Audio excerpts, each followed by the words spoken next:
एक आदमी था, बेचारे को दिखाई नहीं देता था, भिखारी था, और लोग भंडारे में गए, खीर खाकर लौटे। उस अंधे ने कहा अब तुम हमें नहीं ले गए। वो लोग बोले तुम गए कहाँ थे, तुमको बहुत ढूंढा, तुम्हें ले जाते। तो क्या बताएं, भोजन तो यहाँ भी मिल गया, लेकिन तुम भंडारे में गए थे, क्या खा के आए? अंधे आदमी ने पूछा। वो लोग बोले और तो सब सामान था, खीर बहुत बढ़िया थी। अब अंधा आदमी बोला खीर कैसी होती है, अब समझाओ उसे। तो एक बोले उसमें क्या, हम समझा देते, सफेद सफेद होती है।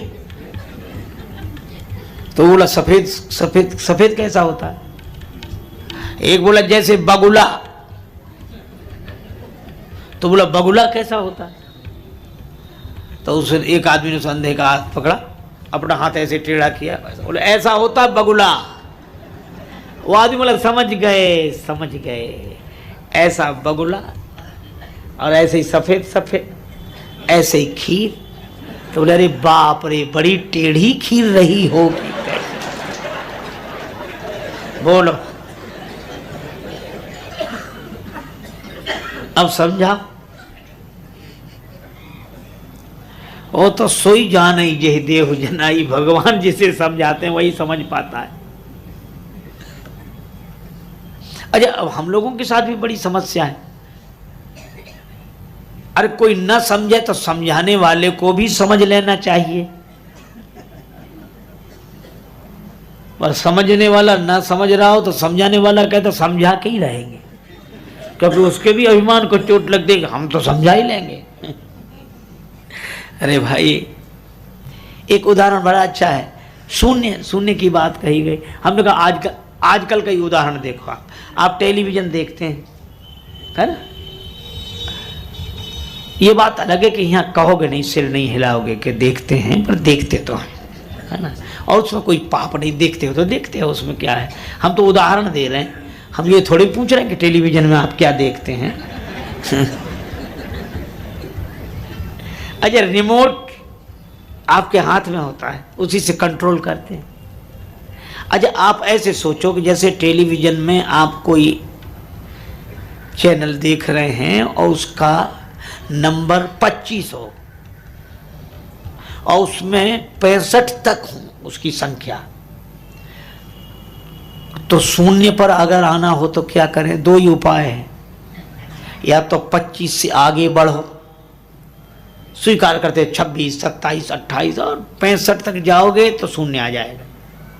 दूसरा तरीका यह है कि आगे मत बढ़ो, पीछे लौटो, 25 नहीं 24, 24 नहीं 23, 23 नहीं 22, और ऐसे लौटते चले जाओगे, अंत में एक के बाद शून्य। भाई यही दो उपाय हैं अहंकार को शून्य करने के।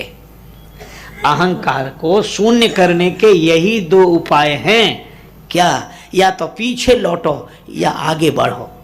पीछे लौटने का अर्थ है नेति नेति, यह भी नहीं, यह भी नहीं, यह भी नहीं, और सबको नकारते जाएंगे तो अंत में उस शून्य को उपलब्ध हो जाएंगे, जिस शून्य में परम सत्ता की प्राप्ति होती है। और आगे बढ़ना क्या है? सबको स्वीकार करना, यह भी है, यह भी है, यह भी है, यह भी है। और जब सबको स्वीकार कर लेंगे तो भी अपना अभिमान शून्य हो जाएगा, और सबको नकार देंगे तो जब सब नहीं तो हमारा ही मैं कैसे? और इसीलिए भगवान श्री राम कृष्ण देव कहते हैं कि दो तरह के मैं होते हैं, एक कच्चा मैं, एक पक्का मैं। हाँ, कितना बढ़िया उदाहरण है। कच्चा मैं और पक्का मैं दो हैं हम लोगों का। और इसीलिए तुलसीदास जी दोनों मैं की बात करते हैं। एक मैं को वे माया कहते हैं, मैं और मोर तोड़ते माया, और एक मैं को वो ब्रह्म कहते हैं, सोते ताई तो ही नहीं भेदा। तो कभी कभी लगता है कि हमारे जीवन में दो मैं हैं। हाँ हैं। कैसे? आप ऐसे सोचो कि जब आप सपना देखते हो तो आज तक किसी आदमी ने ऐसा सपना नहीं देखा होगा जिसमें उसने अपने को न देखा हो।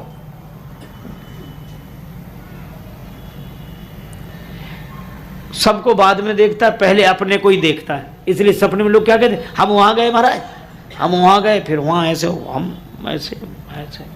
ये बात अलग है कि सपना, कई लोग सपने की बात करते, ना भी आए तो बात करते हैं। एक विद्यार्थी बड़ा चालाक था, अपने प्रोफेसर के पास गया, बोले सर, पांव छुए, हाँ बोलो बोलो बेटा क्या बात है।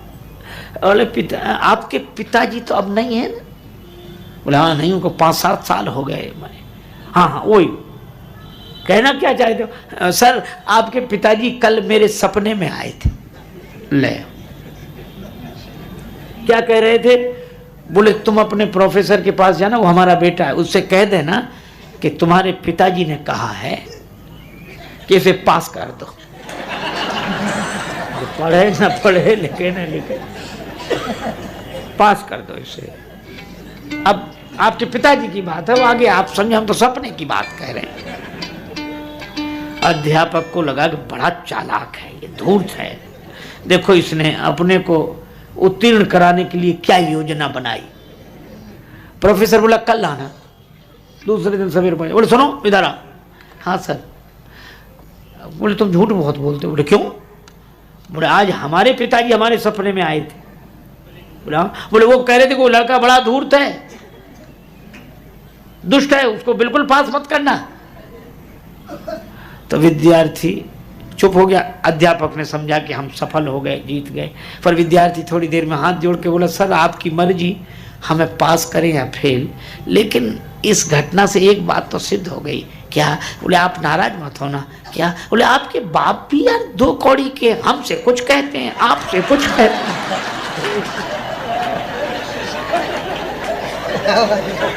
एक बात ही नहीं कहते। अब बोलो,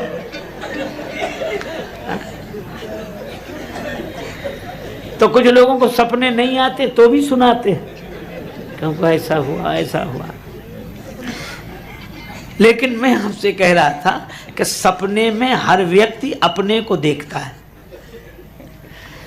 तो एक तो आता जाता दिखता है कि हम वहां गए, हम वहां गए, उनसे मिले। तो एक मैं आपका वो है स्वप्न पुरुष, और एक आपका मैं वो है जो सपने को देख रहा है। सपने को देखने वाला और सपने में अपने को देखने वाला।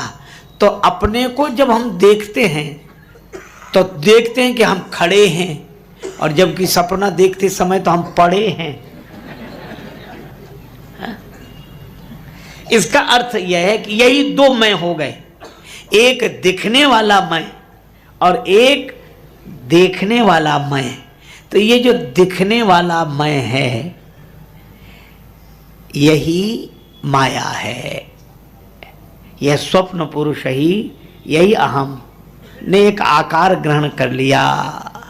लेकिन इस अहंकार को जो देखने वाला है, जिस अहम का साक्षी है, वह स्वयं है, वही पक्का मैं है।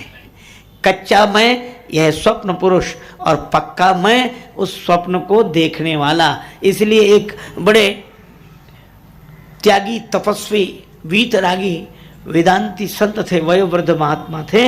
वे एक वाक्य में अपना संदेश देते थे। वो कहते थे कि देखो देखो, देखने वाले को देखो। अच्छा, अब लेकिन एक अजीब बात है, जब सपना देखते हैं तब दिखने वाला तो दिखता है और देखने वाला नहीं दिखता, समझ में ही नहीं आता। और जैसे ही सपना समाप्त होता है, वह स्वप्न समाप्त हुआ और सपने के हम मिटे तो देखने वाले प्रकट हो गए। बस इसी तरह जब हमारा अहम शून्य होता है तब स्वयं प्रकट हो जाता है। और अहम,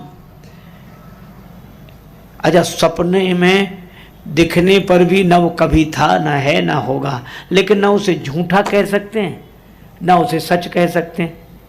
एक संत ने बड़ा अच्छा उदाहरण दिया, जैसे हल्दी और चूना, हाँ? दोनों मिला दो तो लाली प्रकट हो जाती, लाल। अब वो लालिमा न तो झूठी है न सच्ची है, उसमें लालिमा है ही नहीं। वो तो हल्दी चूना 2 के संयोग से ये तीसरा प्रकट हो गया, और वो प्रकट हो गया जो है नहीं। और दिख वैसे ही रहा है। इसी तरह जड़ और चैतन्य के संयोग से यह अहम तो प्रकट हो गया। स्वप्न पुरुष की तरह जब यह शून्य होता है तब स्वयं प्रकट होता है। यह ज्ञानी जनों की भाषा है, पर भक्त भी यही, जब भक्त का अहम शून्य हो जाता है तब परमात्मा प्रकट हो जाते हैं। हनुमान जी का अहम बिल्कुल शून्य हुआ। अस कह कपि गदगद भयउ भरे बिलोचन नीर, जब मौन हो गए और उस मौन की दशा में भगवान की वाणी प्रकट हो गई। कहेउ राम वियोग तव सीता, मोकह सकल भय विपरीता। पर यह संभावना उसी को है जिसका अहम शून्य होता चला जाए। तो पहले छोटा तो बने, और छोटा कैसे बने? अपने को सेवक मानने से। सो अनन्य जाके असी मति नट रही हनुमंत, मैं सेवक सचराचर रूप स्वामी भगवंत।